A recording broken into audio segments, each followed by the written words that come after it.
When it comes to rapid acceleration at a reasonable price, the Audi A4 is no stranger. But with how potent the A4 has become over the years, you begin to wonder, is it worth it?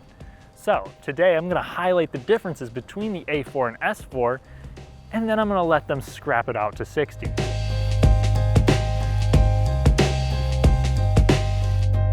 Consider subscribing to the channel and hitting the bell if you enjoy reviews on new, old, or weird cars from every segment and budget. Thank you. Powering the A440 is a 2-liter turbocharged inline-4, making 201 horsepower and 236 pound-feet of torque. We'll have a 12-volt mild hybrid system to improve response, which I don't really notice, but it also allows it to do a smoother start-stop, which I guess I haven't noticed that being too jerky. It'll also shut off before you even come to a complete stop. You can defeat it through a simple button down here. It's not buried in the infotainment system. This engine will be routed through a 7-speed dual clutch transmission only on the A4, and all 4 wheels will be powered through Audi's Quattro all-wheel drive as standard. Now when it comes to this 0 to 60 test, I'm going to shut off climate control. I am going to shut off traction control and the stability control through holding down the button for about 8 seconds roughly. And I only say that long because I just want to make sure that they're completely off. Now I'm going to do these runs in the same place on the same day with the A440 and S4. However, for the A445, it's going to have to be a later date because I don't have the car this day.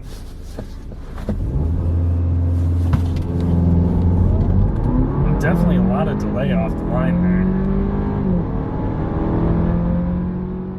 I'm only doing one run in each car to keep this fair, and the A440 managed to match the factory time here. The turbo engine also definitely pulls. It has more than enough highway power there. You can get up to speed easily, you can pass easily. If I leave it into its regular driving mode, it does try to stay in the highest gear at all times, and it kind of needs to be prompted in order to really downshift. But when it does shift, it's very quick, it's snappy, and it's not rough as you might fear with a dual clutch. It's surprisingly smooth, but in chasing this smooth behavior, it does mean that low speed response can sometimes be a bit laggy. Before we continue, I'd like to thank Royal on Eastside in Bloomington, Indiana for making this comparison possible, but I'd also like to thank them for being one of the few dealers that refuse to go above MSRP on any of their new inventory. If you're in the market, check them out. The only times where I'm really feeling that the A4 is lagging dynamically is around corners when I really want more steering feedback,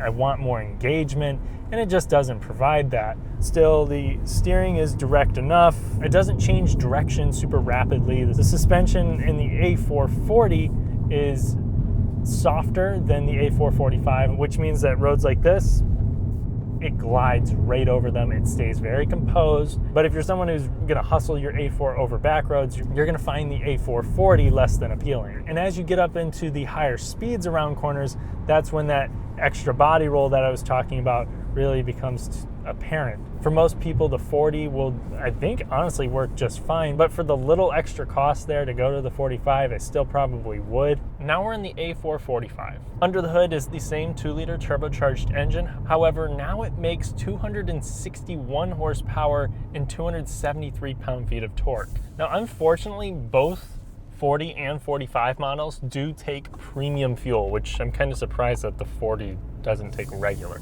When it comes to appearance between the two, there's actually a decent difference. You're going to have the S-Line package here standard on the 45, and 45 buyers have the option for the Black Optics Plus, which makes this look more like an S4 than some actual S4s. I still have Quattro all-wheel drive and the 7-speed dual clutch, and while I would still say I was impressed with the A440's highway response, given its power ratings, this is noticeably quicker. It feels like a very aggressive tune, and I'm actually in the comfort setting right now, and it still kicks down if I prompt it. It definitely becomes more eager and dynamic, as you would expect.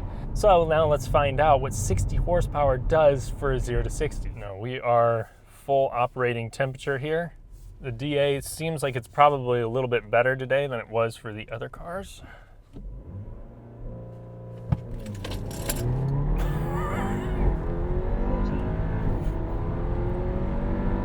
This pulled off a 0 to 60 time of 5 seconds flat.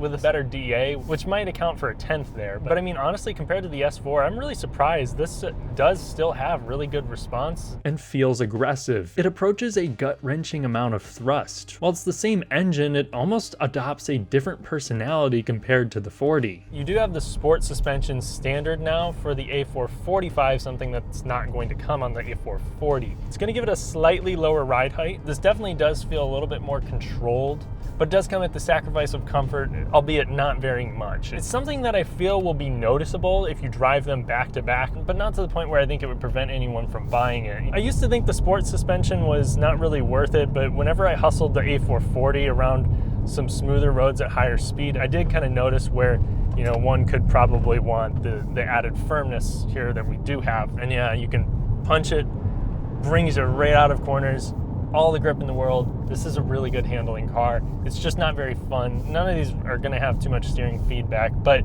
they at least do have a really good weighting, especially here in the dynamic mode. It's still on the lighter side, but to be honest, none of the cars that I've driven in this class really offer that same kind of feedback that you used to get, you know, 20 years ago. I can't say I've tried the new Genesis G70, but from what I've heard, that and the BMW 330i are going to be more playful if that's what you're looking for. This still feels precise on the road, especially in 45 form. It just lacks emotion. But if it's speed you're after, you've come to the right place. The all-wheel drive Beamer put down a 5.5 second 0 to 60 time in xDrive form, and it did that at a slightly higher price than the A4. Genesisters will be quick to point out that for $3,000 more than the Audi, you could get an all-wheel drive G70 with 100 more horsepower. But keep in mind that Motor Trend got 4.5 seconds to 60 with that, and 4.8 in an A4. And I got 5 even in the real world. That's not to knock the Genesis, but more so to reiterate that the A445 doesn't mess around. So let's see what the S4 can manage with its 349 ponies and 369 pound-feet of torque and no mild hybrid system.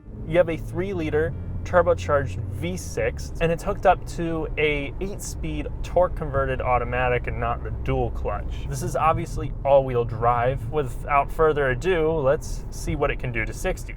Mash the brake, gas, boost up.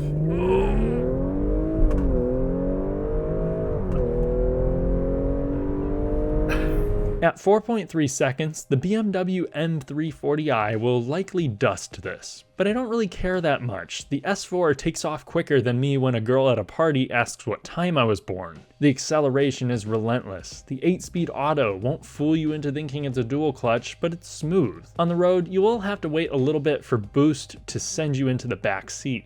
The 3-liter engine here definitely has to spool up for it to really get into the power, but it doesn't leave you hanging on the edge for too long, and when that power does hit, it's pretty immense.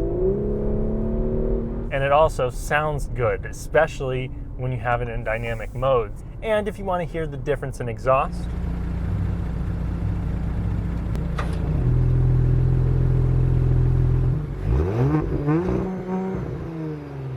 while not loud, it makes a nice note, but I'd definitely make it more pronounced if I bought one. New for 2022 S4s is standard carbon trim. Now, even though this one isn't a dual clutch, the manual mode still functions pretty well.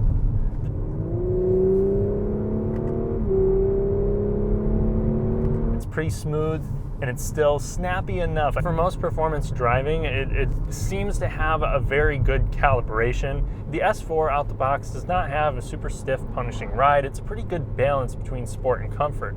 However, you do have an available adaptive dampening, which is going to come in the S Sport package that this car has. But for most people, I think the standard suspension's fine. But the S Sport package is also going to come with the Sport rear differential, which is like an Audi LSD. It gives this torque vectoring in the rear. I might not feel a difference while just driving it on a back road, but when you begin pushing the car harder, it makes it behave more like a rear-wheel drive vehicle.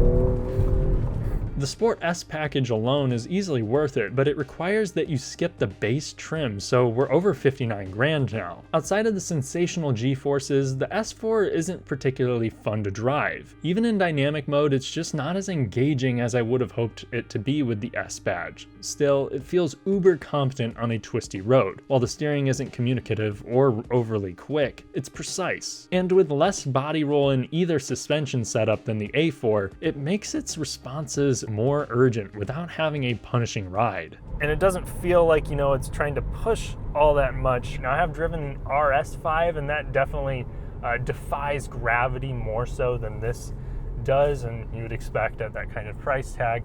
And if you compare it to the A4 45, which now has the sport suspension standard, this is honestly a little bit more comfortable and better handling. While there is still body roll present, it's very well kept and composed. And the brakes also have a nice grab to them, as you would expect. Now, if you want more steering feedback, you can actually opt for a dynamic steering package. And that's supposed to improve response and increase feedback. I have never driven one with this. It's a pretty rare option to my knowledge. So if any of you have an S4 with the dynamic steering pack, let us know what you think in the comment section. As I drive more Audis with the 45 powertrain, I grow increasingly impressed. I basically wouldn't consider the 40 with this being so close in price. For $9,000 more than the 45, the S4 will be about 15% quicker to 60, and you'll get a suspension that's both just as comfortable and more poised. The adaptive suspension furthers that gap, and the rear sport diff makes it even more agile near the limits, if you're okay with dropping $60,000. My heart would choose a base S4. Under $55,000 for this performance and my favorite interior in the class has me satisfied. However, my head tells me that 5 seconds to 60 is quick enough, and none of these are canyon carving kings, so the 45 is the most logical and ultimately my recommendation for the masses. But let me know what you guys think or what you bought. Thanks for watching. If you enjoyed the video, hit the like button and help me with the ever mystical YouTube algorithm. Subscribe and hit the bell if you want to see more. I'll catch you in the next one.